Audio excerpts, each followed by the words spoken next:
నిమ్మల రమానాయుడు మాటలు చూసినాకన్నా రేవంత్ రెడ్డి జాగ్రత్త పడాల్సి ఉండే.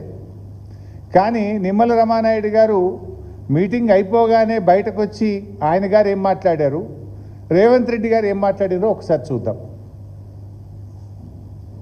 మరి మెయిన్గా ఏదైతే ఆంధ్రప్రదేశ్ రాష్ట్రం నుంచి పోలవరం బనకచెర్ల ప్రాజెక్టు అంశం మీద ఏదైతే ఆంధ్రప్రదేశ్ ఇచ్చినటువంటి అంశం మీద, అదేవిధంగా తెలంగాణ రాష్ట్రం కృష్ణా గోదావరికి సంబంధించినటువంటి ఏవైతే రేజ్ చేసిన ఇష్యూస్ ఏవైతే ఉన్నాయో ఇవి రెండు కూడా టెక్నికల్ ఇష్యూస్ అన్నీ కూడా ఇన్వాల్వ్ అయి ఉన్నాయి. కాబట్టి ఈ టెక్నికల్ ఇష్యూస్ని ముందుగా ఒక పరిష్కారం చూపేటటువంటి విధంగా ఒక కమిటీని నిర్ణయం తీసుకోవాలని, ఏదైతే ఈ యొక్క కృష్ణా గోదావరి ఇష్యూస్ అదేవిధంగా పోలవరం బనకచెర్లకు సంబంధించినటువంటి ఈ యొక్క రెండు సబ్జెక్టుల మీద కూడా మరి ఇటు టెక్నికల్ అదేవిధంగా అడ్మినిస్ట్రేటివ్ ఆఫీసర్స్తో కలిపి క్లియర్గా రేవంత్ కూడా ఒకసారి చూపించు మన మిత్రుల కోసం ఒకసారి.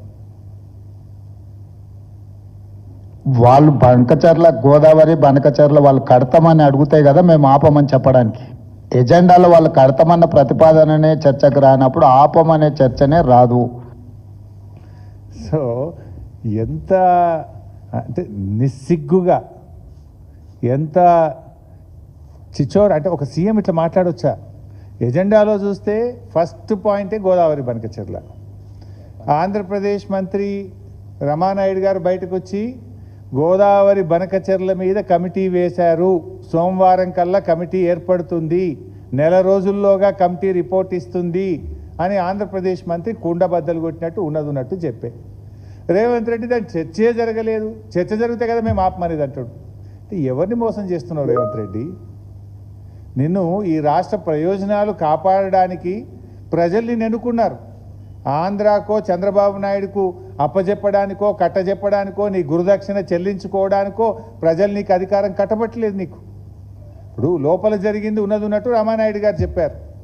రేవంత్ రెడ్డి దాచాలను చూసిండు, దాచాలను చూసినా నిజం నిప్పు లాంటిది, నిజం ఇవాళ బయటకు వచ్చింది, దాగలేదు.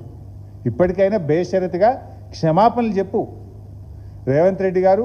బేషరతుగా నువ్వు రాష్ట్ర ప్రజలకు ఇంత బాహాటంగా అబద్ధాలు చెప్పినందుకు నువ్వు క్షమాపణ చెప్పాలని చెప్పి ఈరోజు మేము డిమాండ్ చేస్తూ ఉన్నాం.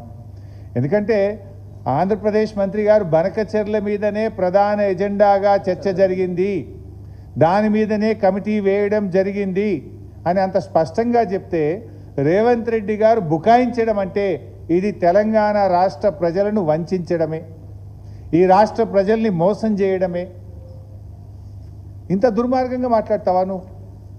మరి ఆ పక్కనున్న రేవంత్ రెడ్డి అంటే తెలంగాణ ద్రోహి, చంద్రబాబు నాయుడు గురుదక్షిణ చెల్లించుకుంటాడు. ఆ పక్కనున్న ఉత్తమ్ కుమార్ రెడ్డి కన్నా సోయి ఉండాలి కదా. ఉత్తమ్ కుమార్ రెడ్డి అన్న నిజాయితీగా మాట్లాడాలి కదా. ఇలా రాష్ట్రంలో నడుస్తున్నది కాంగ్రెస్ పాలన కాదు, ఇవాళ బీజేపీ టీడీపీల రిమోట్ పాలన నడుస్తూ ఉంది. ఈ మధ్యనే ఒక కాంగ్రెస్ ఎమ్మెల్యే కూడా చెప్పిండు, బాబు కోవట్టులు తెలంగాణలో ఉన్నారు, ఉత్తమన్న నువ్వు ఈ లెటర్లు రాస్తే పని జరగదు, అసలు చంద్రబాబు కోవట్లే ఈ రాష్ట్రంలో ఉన్నారు అని ఒక మన రాష్ట్రానికి చెందిన ఒక కాంగ్రెస్ పార్టీ ఎమ్మెల్యేనే ఉన్నట్టు కుండబద్దలు కొట్టినట్టు బయట పెట్టిండు కదా. ఇవాళ జరుగుతున్నది అదే, ఈ రాష్ట్రంలో జరుగుతున్నది బీజేపీ టీడీపీల రిమోట్ పాలన జరుగుతూ ఉంది. ఇలా ఇదే రేవంత్ రెడ్డి నిన్నగాక మొన్న ఏం మాట్లాడిండు, బనకచెర్లపై మీటింగ్ పెడితే కలిసేదే లేదు, ఢిల్లీ మీటింగ్ను బైకాట్ చేస్తా అని లీకులు ఇచ్చిన రేవంత్ రెడ్డి ఇలా పరుగున ఢిల్లీకి పరిగెత్తిండు, మీటింగ్లో పాల్గొన్నాడు, కమిటీ వేయడానికి ఒప్పుకున్నాడు. ఒప్పుకోవడమే కాదు, ఒక విలేకరి ప్రశ్న అడిగితే కమిటీ నిర్ణయం శిరోధార్యం కదా, కమిటీ చెప్పినప్పుడు ఒప్పుకోవాల్సిందే అంటుండు. రేపు కమిటీ గోదావరి బనకచెర్ల కట్టాలని చెప్తే నువ్వు ఒప్పుకుంటావనా? ఒప్పుకుంటా అని చెప్పిండు ఈరోజు ప్రెస్ మీట్లా. కమిటీ నిర్ణయం ఫైనల్, కమిటీ ఏం చెప్తుందని నేను ఒప్పుకుంటా అని చెప్పి ఇవాళ రేవంత్ రెడ్డి గారు ప్రెస్ మీట్లో చెప్తా ఉన్నారు. రేపు కమిటీ చంద్రబాబు నాయుడు చేతిలో ఇవాళ కేంద్ర ప్రభుత్వం ఉన్నది, ఆయన ఒత్తిడి పెట్టి రేపు కమిటీ రిపోర్ట్ తెస్తే నువ్వు ఒప్పుకుంటా అని నువ్వెట్లు చెప్తావు? అది రాష్ట్రానికి నష్టం జరిగితే, రాష్ట్ర ప్రయోజనాలు దెబ్బతింటే అవసరమైతే పోరాడతా, సుప్రీంకోర్టు పోతా అని చెప్పాలి. కానీ ఒప్పుకుంటా, శిరసా వహిస్తా అని ఇవాళ ముఖ్యమంత్రి గారు రేవంత్ రెడ్డి గారు తలూపుతావు ఇవాళ చెప్తా ఉన్నారు. వాస్తవానికి అసలు కేంద్ర ప్రభుత్వం ఇవాళ మీటింగ్ పెట్టడమే తప్పు. కేంద్రంలో ఉన్న బీజేపీ ప్రభుత్వం ఇలా గోదావరి బనకచెర్లను ఎజెండాలో పెట్టడమే వాళ్ళు చేసిన తప్పు. దానికి రేవంత్ రెడ్డి గారు అటెండ్ చేయడం ఇంకో పెద్ద తప్పు. ఎందుకు ఈ మాట అంటున్నా అంటే కేంద్ర ప్రభుత్వ సంస్థలు central water commission, GRMB, Polavaram project authority, ఆ 3 సంస్థలు కూడా ఆంధ్రప్రదేశ్ ప్రభుత్వం గోదావరి బనకచెర్ల మీద ఇచ్చినటువంటి ప్రీ ఫీజిబిలిటీ రిపోర్ట్ను నిర్ద్వందంగా తిరస్కరించాయి. ఆ 3 కూడా కాన్స్టిట్యూషనల్ బాడీస్, పార్లమెంట్ చట్టము ద్వారా ఏర్పడ్డటువంటివి. జిఆర్ఎంబి కానీ పిపిఏ కానీ. CWC is the authority of our country. 3 సంస్థలు కూడా అసలు దీనికి అనుమతి ఇచ్చే ప్రశ్నే లేదు అని చెప్పాయి. అదే కాకుండా 4వ సంస్థ ఎన్విరాన్మెంట్ డిపార్ట్మెంట్, కేంద్ర అటవీ పర్యావరణ శాఖ కూడా దీనికి టీఓఆర్ కూడా ఇవ్వకుండా తిరస్కరించింది.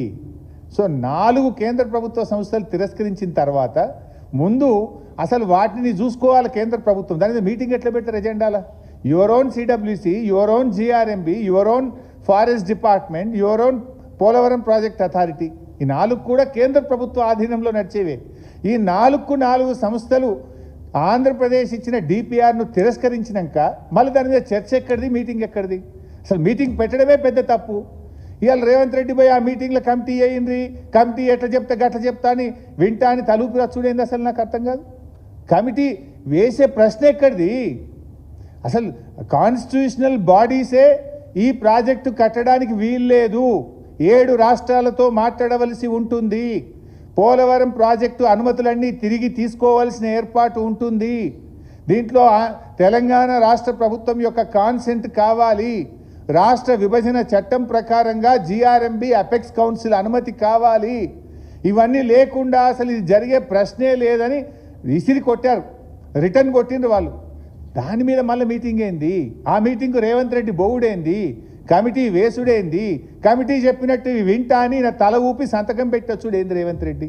ఎట్లా సంతకం పెడతావు నువ్వు? కమిటీ చెప్పినట్టు వింటా అని రేవంత్ రెడ్డి సంతకం ఎట్లా పెడతాడు అని నేను అడుగుతా ఉన్నా. ఇది రాష్ట్రానికి చేసేటువంటి తీరని ద్రోహం. తెలంగాణ పాలిట ఇవాళ రేవంత్ రెడ్డి మరణ శాసనం రాసే ప్రయత్నం చేసిండు. నువ్వు ఇష్టం వచ్చినట్లు చేస్తే బీఆర్ఎస్ పార్టీ చూస్తూ ఊరుకోదు. 14 ఏళ్ళు పోరాడి తెలంగాణ సాధించిన పార్టీ ఇవాళ చావు నోట్లో తలబెట్టి కేసీఆర్ గారు తెలంగాణ సాధించారు. అందువల్ల కేసీఆర్ గారు ఉన్నంతకాలం, బీఆర్ఎస్ పార్టీ ఉన్నంతకాలం తెలంగాణకు అన్యాయం జరిగితే మేము సహించముగాక సహించము. ఇవాళ కేంద్రం మీటింగ్ ఎజెండాలో పోలవరం బనకచెర్ల పెట్టడమే పెద్ద తప్పు. ఇవాళ బీజేపీ ఇటు కాంగ్రెస్ ఇద్దరు కలిసి ఇవాళ తెలంగాణకు ద్రోహం చేసే ప్రయత్నం చేస్తూ ఉన్నారు.